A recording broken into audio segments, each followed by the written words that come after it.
오늘 저는 이 로마서 9장 1절부터 이 18절까지의 본문에서 한 세 가지 정도의 내용들을 살펴보고자 합니다. 첫 번째는 왜 바울에게는 큰 근심과 그치지 않는 고통이 있는 것일까라는 것이고요. 두 번째는 이 근심과 고통의 원인이 되는 유대인들의 불신, 그리고 마지막 세 번째로는 하나님의 선택이 도대체 우리의 삶에 어떻게 이렇게 작동하는가, 선택에 대한 이 세 가지, 이렇게 세 가지 주제들을 차례대로 한번 살펴보고자 합니다. 여러분, 이 9장 1절과 2절의 시작은 어떤 면에서 굉장히 독특합니다. 왜냐하면 바울이 로마서를 기록하면서 1장부터 8장까지 여러분 시작하는 단어들을 보시면 언제나 접속사로 여러분 로마서의 그 각 챕터가, 장들이 시작되는 것을 볼 수 있어요. 대부분 그러므로, 그런즉, 그런즉, 그러므로, 그러므로, 그런즉, 그러므로, 이렇게 바울이 늘 이 새로운 장을 열면서 새로운 중요한 주제들을 시작하였는데, 로마서 9장 1절과 2절은 그렇게 시작하지 않습니다. 그렇게 시작하지 않고 이렇게 시작합니다. 내가 그리스도 안에서 참말을 하고 거짓말을 하지 않는다, 이렇게 시작한다는 거예요. 여러분, 바울은 왜 지금 이런 이야기를 하는 것일까요? 내가 지금 하는 말 거짓말 아니고 진짜야, 이렇게 이야기하는 겁니다. 헬라어 어순을 보면 제일 앞에 등장하는 단어는 이제 알레테이아, 진리라는 단어예요. 참말, 그리고 나서 거짓이 아닌 내가 말한다, 그리스도 안에서, 이런 어순으로 되어 있습니다. 바울이 지금까지 거짓말을 한 적이 한 번도 없는데 바울은 갑자기 나는 거짓말하는 게 아니라 나는 진짜 진실을 이야기하는 거야, 이렇게 이야기하며 9장을 열어가고 있다는 것이죠. 바울이 이렇게 이야기하고 있는 이유를 꼽자면 두 가지를 저는 생각해 보는데요. 첫 번째는 8장 후반부에 있는 진술 때문에 그렇습니다. 8장 후반부에 가서 여러분, 바울은 구원의 감격과 기쁨을 그 환희를 막 쏟아내면서 기뻐했습니다. 내가 확신하노니 사망이나 생명이나 천사들이나 권세자들이나 현재일이나 장래일이나 능력이나 높음이나 기쁨이나 다른 어떠한 피조물이라도 우리를 우리 주 예수 그리스도 예수 안에 있는 하나님의 사랑에서 끊을 수 없다라고 말이죠. 8장을 위대한 찬양과 감격을 쏟아내는 글로 마친 이후에 갑자기 사도 바울은 난 너무 슬프고 너무 아프고 끝이지 않는 고통에 나는 시달리고 있어, 이렇게 주제가 갑자기 무드가 바뀌기 때문에 그런 것이죠. 여러분, 어렸을 때부터 이런 얘기 혹시 들어보셨죠? 울다가 웃으면, 왜 웃으시죠? 다들 예배 때 이야기하기엔 좀 부끄럽죠, 그렇죠? 울다가 웃으면 이제 이런 이거죠. 갑자기 이렇게 사도 바울의 이런 태도와 정서가 바뀌고 있는 겁니다. 다행히 울다가 웃는 것이 아니라 사도 바울은 지금 웃다가 울고 있습니다. 참 다행이죠. 여러분, 이 표현이 이렇습니다. 나에게 아주 큰 근심이 있다라고 할 때 이 근심은 슬픔이라는 단어와 동의어입니다. sorrow. 영어 성경은 대부분 이것을 다 슬픔이라고 그렇게 번역을 해내었어요. 나에게 아주 큰 슬픔 하나가 있지, 그리고 또 나에게 그치지 않는 고통이 있어 라는 말입니다. 여기서 이 고통이라는 이 단어는 이제 헬라어 이제 용례들을 볼 때 다리가 퉁퉁 부어서 고통이 끊이지 않는 상태를 지칭할 때 고대 세계에서 여러 번 쓰였던 단어였습니다. 다리가 퉁퉁 부어 있어서 이 부은 다리를 가지고 걸어야 하고, 앉아도 불편하고 서 있어도 불편하고 무엇이 다도 불편하고 아픔이 끊이지 않는 그러한 아픔이 여러분, 사도 바울의 마음 속에, 사도 바울에게 있었다는 것입니다. 제가 지난 여름에 이제 여름 휴가 때 이제 동해 바다에 갔었는데요. 바다에서 수영을 하다가 이제 제가 수영을 잘 못합니다. 그래서 이렇게 둥둥 떠서 놀다가 잘못해서 이제 손이 이렇게 해칠 때 이 엄지 손가락 끝이 이 바다에 있는 날카로운 돌에 이렇게 쫙 빈 적이 있었어요. 이 엄지 끝에 한 2cm 가량이 찢어졌는데요. 이 엄지 끝에 살이 복숭아 이렇게 살 터져 나오듯 살이 이렇게 터져 나오는 부분이어서 굉장히 이게 아무는 게 어려웠습니다. 다들 이제 병원에 가서 이제 꿰매라고 했는데 꿰매는 건 너무 무서워가지고 혼자 한 보름간을 밴드로 정말 꽉 싸매고 날마다 소독하면서 2주를 버텼던 기억이 있습니다. 지금은 흉터 없이 이렇게 말짱하게 아물었지만 그 2주의 시간 여러분 얼마나 불편했는지 모릅니다. 엄지가 찢어져 있으니까 핸드폰 문자를 보낼 수가 없습니다. 문고리를 열 수도 없고 신발을 신을 수도 없습니다. 봉지를 뜯을 수도 없고 차 키로 시동을 걸 수도 없어요. 그때마다 계속해서 저에게 가해지는 그 통증, 어떻게 할 수 없는 그 아픔, 이것들이 밀려올 때마다 굉장히 괴로웠던 적이 있어요. 지금 사도 바울은 그런 이야기 하는 것 같아요. 끊이지 않는, 그치지 않는, 멈추지 않는 고통이 나에게 있다라는 것이죠. 사도 바울은 8장 후반에서 이렇게 감격을 이야기하다가 갑자기 자기에게 있는 큰 근심, 슬픔과 그치지 않는 고통에 대해서 사도 바울은 지금 말하고 있다는 거예요. 여러분 한번 생각해 보십시오. 사실 사도 바울은 감옥에서도 기뻐했던 사람이었어요. 그렇죠? 나는 기쁘다. 나는 기쁘다. 감옥에서도 기뻐했던 사람이었습니다. 그리고 언제나 그리스도의 남은 고난을 자기의 몸에 채울 준비도 되어 있는 사람이었어요. 그런데 사도 바울에게 이런 근심과 슬픔, 고통이 계속해서 뒤따라왔다는 것, 사뭇 이해하기가 어렵습니다. 그래서 사도 바울은 오늘 덧붙이고 있어요.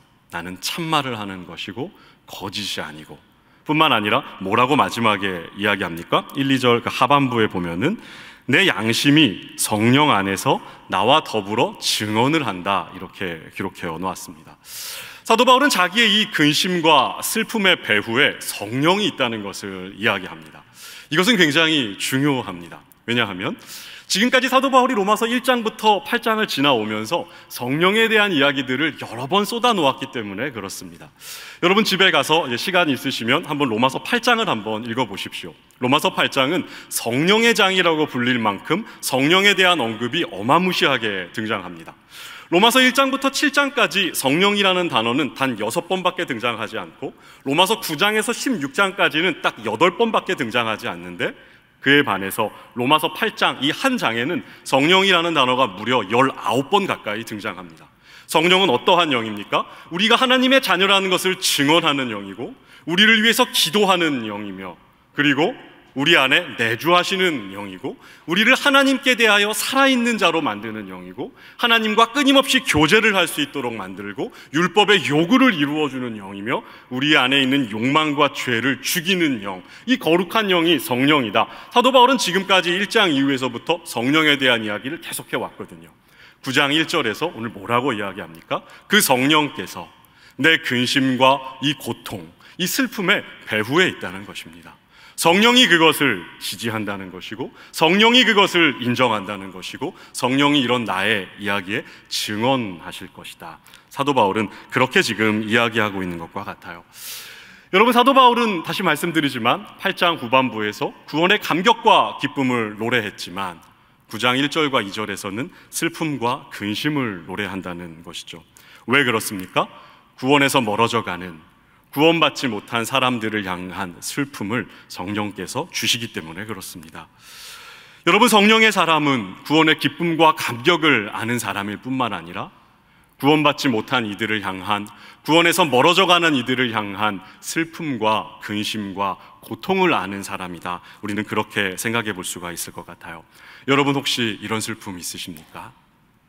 믿지 않는 가족 때문에, 구원에서 멀어져가는 남편 때문에, 구원에 관심이 없는 부모님 때문에, 구원과 상관이 없는 이웃 때문에 여러분 이렇게 아파하는 마음 가지고 기도해 보신 적 있습니까? 없으시다면 여러분 오늘 예배 후에 이렇게 기도하셔야 해요. 성령님, 제가 구원의 감격과 기쁨을 누리고 있지만 구원에서 멀어진 자들을 향한 슬픔과 고통의 마음 저에게 허락해 주십시오. 여러분 기도하셔야 합니다. 성령의 사람은 구원의 기쁨뿐만 아니라 구원받지 못한 자를 향한 슬픔과 아픔을 가진 사람이다. 우리는 첫 번째 그렇게 생각해 볼 수가 있을 것 같아요. 두 번째로 살펴볼 것은 이제 바울에게 이런 슬픔과 고통을 안겨준 대상인 유대인들에 대한 생각이에요. 사도 바울은 3절에서 이렇게 표현했습니다. 3절 같이 한 번만 좀 읽어볼까요? 시작. 나의 형제,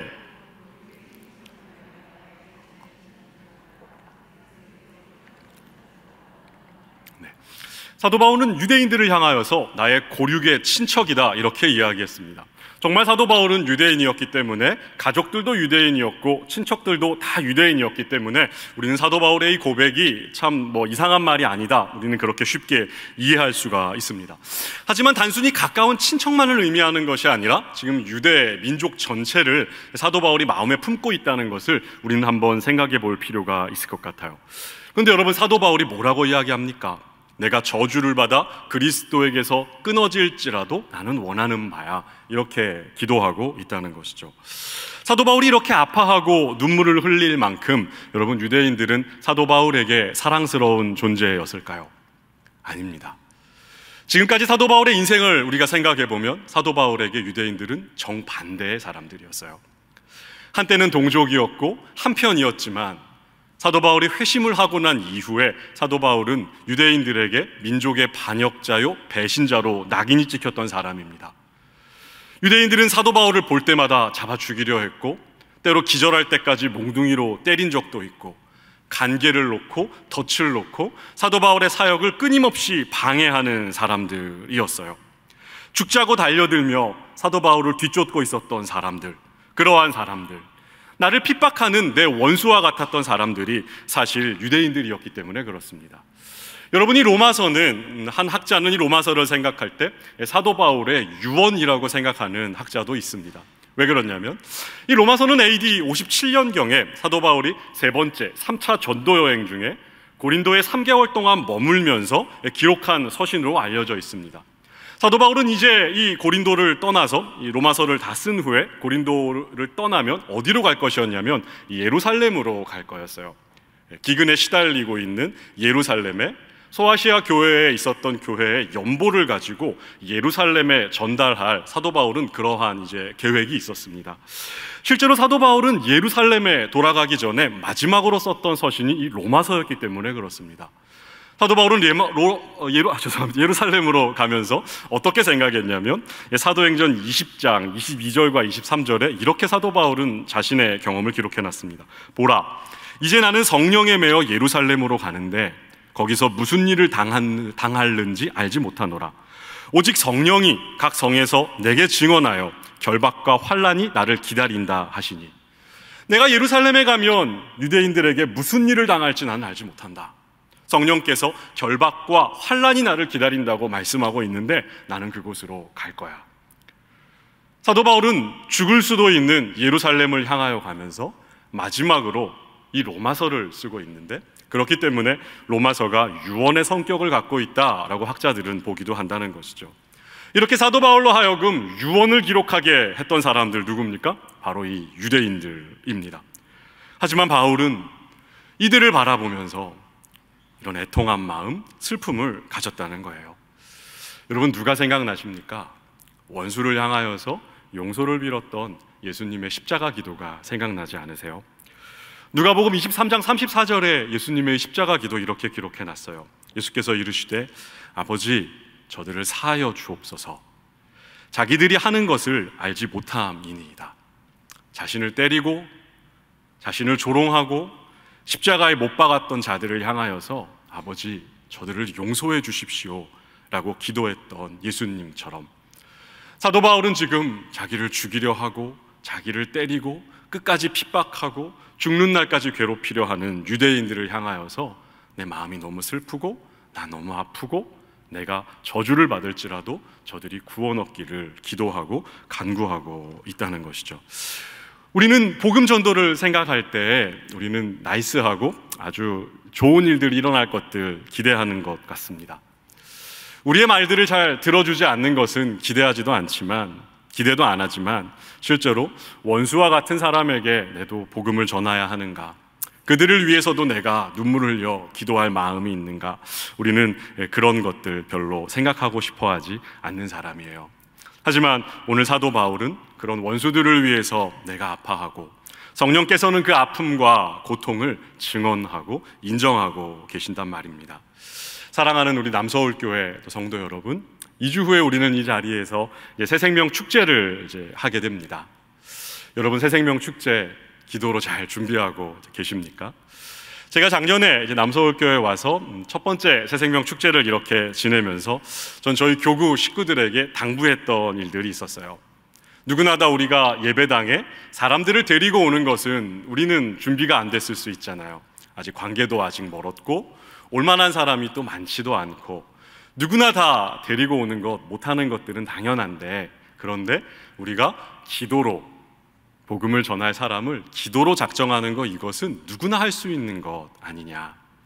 우리 목장 식구들이 주님의 말씀에 순종하여서 이 복음에 부담을 지고 살아가는 이 일에서 벗어나지 못하도록 목장별로 한 사람씩이라도 다 기도 작정을 하게 해달라. 제가 우리 육교구 목자들에게 이제 부탁을 했던 일들이 제가 좀 생각이 나는 것 같아요. 저도 작년에 한 분을 이렇게 기도 제목에 작정을 했었습니다. 제가 사택이 있는 라이즈 아파트에 이사 오고 났는데 몇 개월 동안 저희 가족을 되게 괴롭혔던 2층에 할머니 한 분이 계셨어요. 저희 가족은 그 할머니를 마귀할멈이라고 부릅니다. 아이가 운다고 화를 내고 시끄럽게 한다고 화를 내고 이것저것 이제 남자 아이가 셋이 있는 집에 이제 위층에 쉬시는 할머니니까 얼마나 오만 소리가 그 할머니를 괴롭혔겠어요. 저희는 그 할머니를 마귀할멈이라고 부르는데 작년 이맘때쯤 저는 죄송합니다. 그분을 이렇게 기도 작정했던 기억이 있어요. 아직까지도 기도하고 있습니다. 그분에게 관계가 좀 놓여지고 관계를 맺고 언젠가 복음을 전할 날들이 있으리라 생각하면서 저는 그렇게 한 분 한 분을 작정해서 기도하는 일, 전 저와 여러분들이 오늘 당장 하셔야 할 일이라고 말씀드리고 싶어요. 여러분, 여기 이제 오신 많은 남목자분들이 계신데요, 이번 주 목장 모임에 꼭 가셔서 한 영혼도 빠짐없이 기도로 믿지 않는 이웃들, 믿지 않는 친지들 작정할 수 있도록 여러분들이 잘 이렇게 안내를 해주셨으면 좋겠어요. 성령의 사람은 구원의 기쁨을 나 혼자 누리는 것으로 만족하는 사람이 아닙니다. 구원에서 멀어져가는 사람들을 향하여서 아픈 마음을 가지고 슬퍼해야 여러분 성령의 사람이라는 것들을 잊지 않으셨으면 좋겠어요. 마지막으로 세 번째 우리가 살펴볼 것은 이제 하나님의 택하심에 대한 성경의 이야기입니다. 바울은 유대인들이 이 구원에서 멀어져 가고 있는 것들을 생각할 때 이제 슬퍼했는데 바울의 마음을 정말 아프게 하는 여러분 몇 가지 이유가 있었습니다. 왜냐하면 그것을 이제 그 4절 이하에서 바울은 이야기하는데 하나님께서 이스라엘을 정말 사랑하셨고 이스라엘에게 많은 은혜를 베풀어 주셨단 말입니다.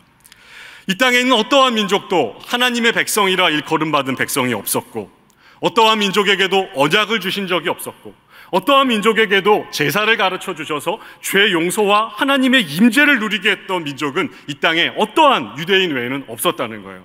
그리고 그 끝에 누굽니까? 하나님이신 예수 그리스도를 자녀로 후손으로 보내게 허락해 주신 그 영광스러운 일들을 허락해 주신 민족은 유대 민족밖에 없었는데 이렇게 많은 사랑을 알고도 이렇게 많은 은혜를 받고도 끝까지 복음을 거절하고 율법의 행위를 따라 스스로를 의롭게 만들려고 열심히 애쓰고 있는 실패한 이스라엘을 생각할 때 여러분 사도 바울의 마음은 아팠다는 거예요. 그러면서 이제 6절부터 사도 바울은 이 유대인들의 오해를 교정하기 시작합니다.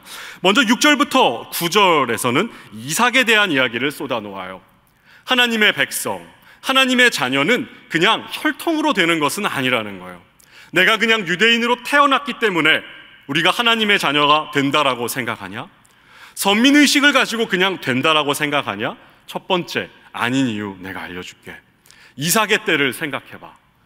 아브라함에게 두 자녀가 있었지만 하나는 하갈에게서 난 이스마엘이었고 하나는 사라에게서 난 이삭이었는데 이스마엘을 하나님이 언약의 자녀, 약속의 자녀라고 이야기하지 않고 이삭 한 자녀에게만 약속의 자녀, 내 참된 후사다 하나님이 말씀하신 것처럼 육신의 태생으로 결정되는 것이 아니라 약속의 자녀는 하나님이 정하시는 거야. 첫 번째 예였어요.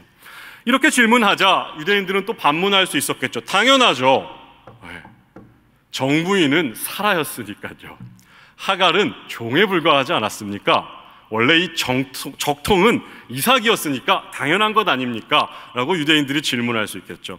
사도 바울은 두 번째 이야기를 들기 시작합니다. 예를 들어요. 11절부터 13절까지의 기록이 되어 있는데요. 야곱의 이야기인데 같이 한번 또 읽어보겠습니다. 11절입니다. 시작. 그 자식들이 아직 나지도 아니하고 무슨 선이나 악을 행하지 때 택하심을 따라 되는 하나님의 뜻이 행위로 말미암지 않고 오직 부르시는 이로 말미암아 서게 하려 하사. 여러분 이제 야곱의 경우로 한번 가보자는 거예요. 이삭에게 두 자녀가 있었는데 여러분 심지어 이 두 자녀는 쌍둥이입니다. 그렇죠? 쌍둥이에요.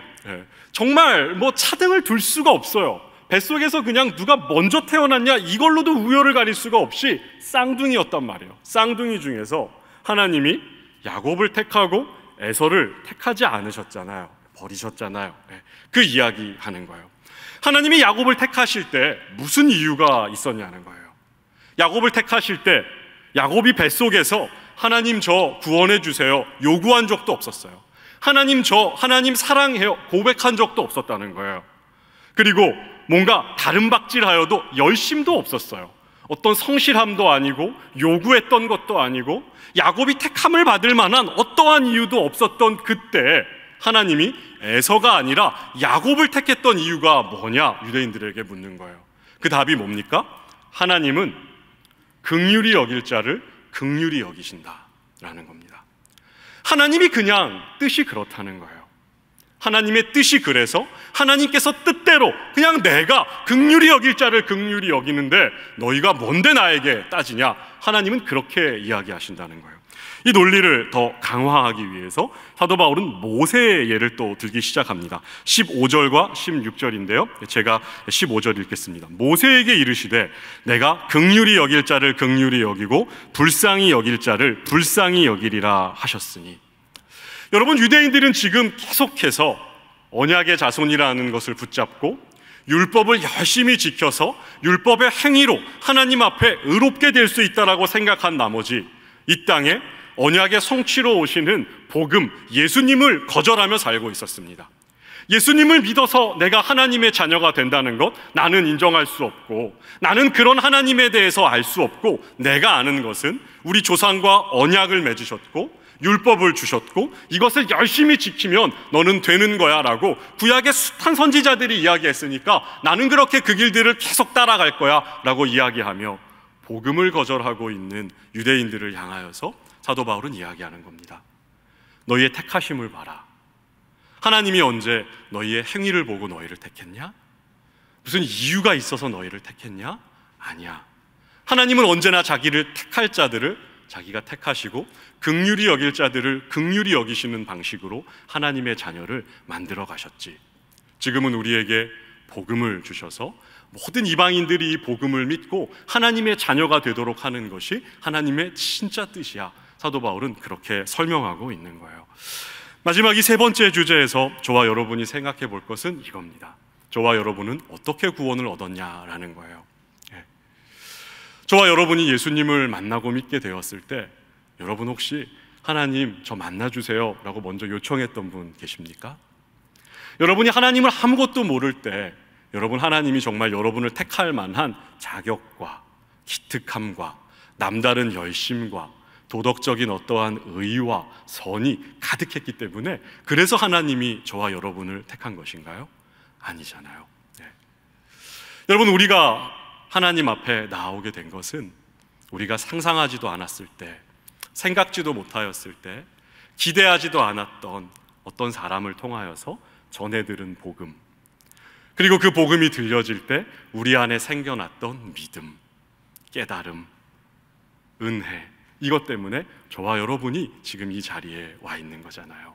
하나님은 뭐라고 이야기하십니까? 내가 긍휼히 여길 자를 긍휼히 여기고 내가 완악하게 할 자들을 그냥 내버려 두어서 완악하게 한다. 하나님은 그렇게 말씀하셔요. 저와 여러분을 내버려 두지 않고 완악한 대로 내버려 두지 않고 긍휼히 여기셔서 예수를 알게 하시고 하나님의 자녀로 살게 하시는 이 하나님의 은혜, 여러분 잊지 말아야 하는 것이죠. 언제나 우리는 자격이 없이, 시작도 그랬지만 지금도 우리는 그렇다는 거예요. 여러분, 제가 예수님을 어떻게 믿게 됐는지 아세요? 저는 저에게 전도한 분을 여러분 소개해드리면, 저는 남서울교회처럼 좋은 교회에서 예수님을 만나지 않았습니다.